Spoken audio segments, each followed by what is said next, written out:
I'd like to call to order the Village of Ashwaubenon Finance and Personnel Committee meeting for Tuesday, December 17th, 2024. Roll call, please. Trustee Zerlo. Here. Trustee Flukie. Here. Trustee Service. Here. Trustee Silk. Absent. No. Member Silk. Member Jaden. Here. Please stand for the Pledge of Allegiance. I pledge allegiance to the flag of the United States of America and to the republic for which it stands, one nation, under God, indivisible, with liberty and justice for all. And please keep in mind our brave men and women that are helping keep us safe here and abroad. Action on the agenda. Move to approve. Second. Motion and a second. All in favor, say aye. Aye. Aye opposed. Motion carries. Action on the minutes from September 17th, 2024. Move to approve. Second. I have one correction. Okay. Under number 4, it's the approval of the agenda. It says September 21st. I think it should be September 17th.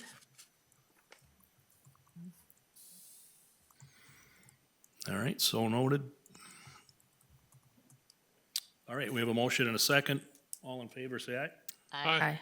Opposed, motion carries. Action items, consider or discuss act on recommendation on the draft 2025 salary schedule for non-represented sworn public safety supervisors and commanders. Joel? All right, thank you, Chris. With me tonight is Megan Noltner, our Human Resources Generalist.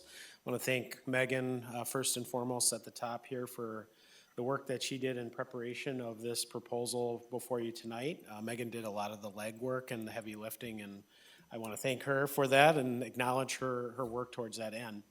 Real quickly, I just want to make note that the village has adopted a wage and salary grade-based matrix for our general employees dating back to really 2021 for implementation in 2022, and then also completed a wage comparison study in 2023 following some significant wage changes in other comparable communities with implementation in 2024. When we did that, there was some conversation about some of the other non-represented employees and as to whether we were going to do a wage study in comparison and establish a wage structure for them, to which we plan to do that here in 2024 with our hopes to have it implemented before the end of the year, and that is now before you tonight. So the wage comparison that is being provided to you, as well as the proposal to make a salary schedule for command and supervisory staff, is for sworn officers that are not represented by the Ashwaubenon Public Safety Officers Association collective bargaining contract. So it'd be all lieutenants, captains, commanders, and deputy chiefs. This does not include the chief position. The chief position, for some of you may remember, is incorporated into our general employee wage matrix. There were some conversations previously about concerns with wage compression and things of that nature. We have not incorporated the conversation of the chief position for tonight's purposes. We anticipate we'll have to have that conversation in the future, likely as we go into 2026. In your packet, you have a proposed schedule of wages for supervisory staff and command staff within public safety. In addition to that, a variety of data points that Megan had compiled from other area municipalities throughout the state. I should note that we're relatively unique, which I know most of you understand that. As a public safety agency, our public safety officers perform all 3 facets of work: police, fire, and rescue. We are the only full-time agency in the state that provides that level of service. So finding comparables is pretty difficult. We can find comparables on the police side, we can find comparables on the fire and the rescue side, but nothing that really blends the two together. In fact, when you look at the comparable data, you'll see that police wages are generally higher than fire wages.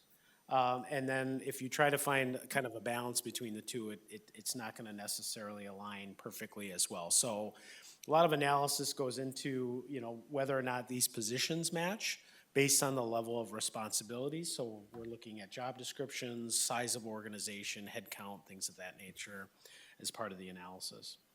All told, when we put together the proposal, what we're trying to do is provide equity and fairness objectively and not looking at individuals, but rather positions and the nature of their work, and trying to get to that, what we consider that competitive edge, so that 85th percentile of comparables. That's ultimately what we want to be. We don't necessarily feel that we should be or need to be the trailblazer, if you will, or that lead horse in the race and be at 100% percentile, but we definitely want to be in that upper third, and that's where that 85th percentile figure comes from.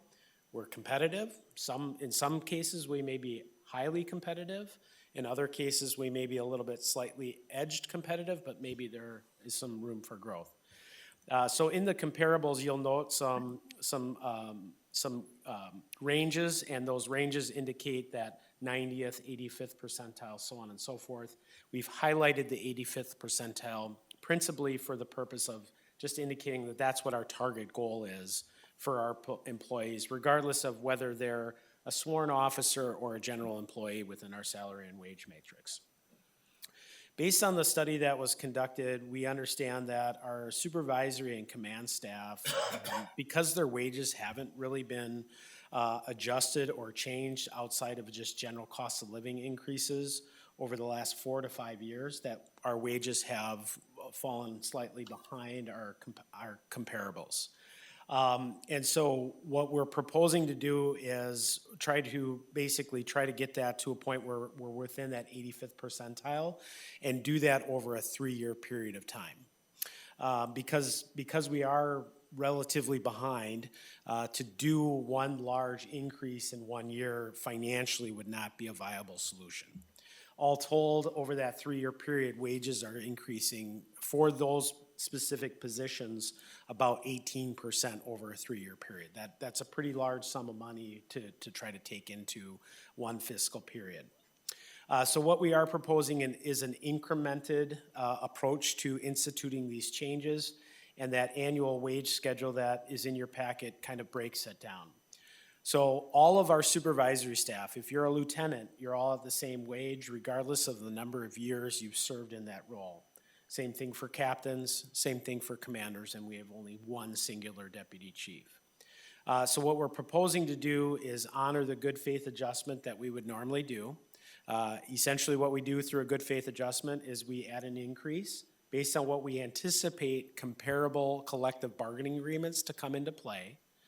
And then when they get finalized, then we make final year adjustments to finalize that wage. So for 2025, we have planned and proposed a 2% good faith adjustment.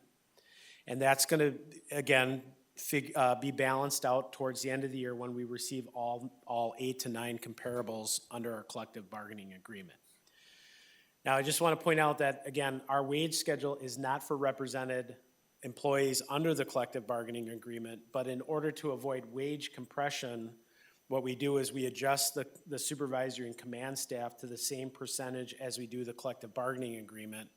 What we don't want to happen over a period of time is that our public safety officers' wages compress into that lieutenant position, so that when a lieutenant position becomes available, they're not interested in it because they'd be making the same amount of money had they taken the promotion. So we always want to create that gap. To avoid that compression, we increase based on that same percentage.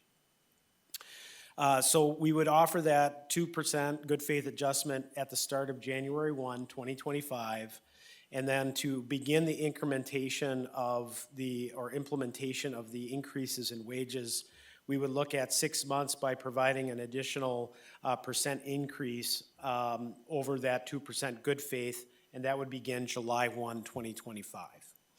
Those dollars, those impacts are going to be accounted for in the 2025 budget as we normally incorporate the overall fiscal plan for the department.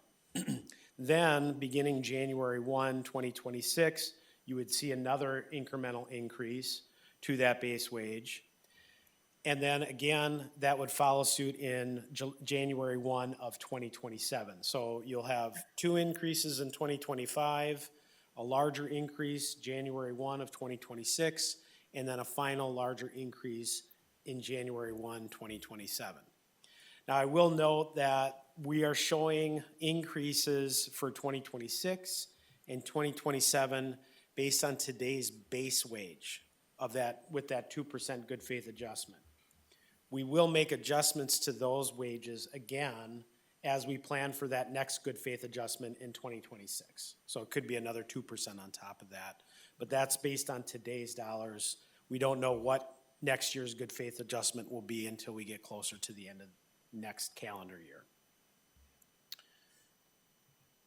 And so again, this will incorporate the lieutenants, the captains, the command staff, and the deputy chief positions. As I mentioned, the chief position is not incorporated in this, as you are all, many of you anyway are aware. Our current active chief is retiring and vacating his position in January.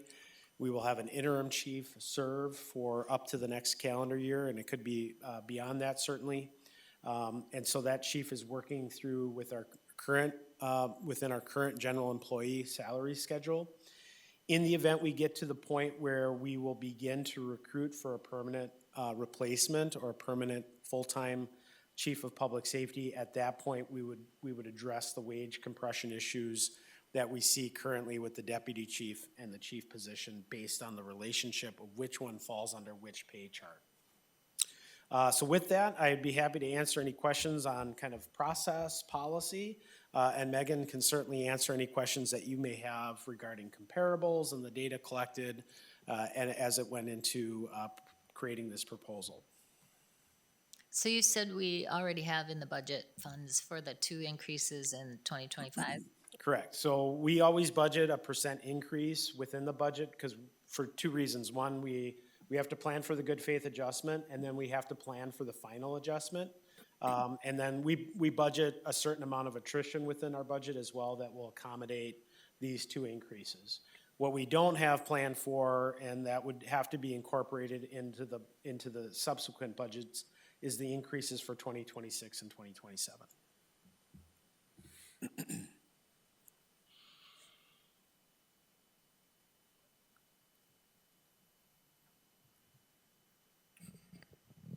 Yeah, looking at the comparisons, I think this is a good idea. It's much needed if we want to retain and in the future have to hire somebody or have people move up into positions.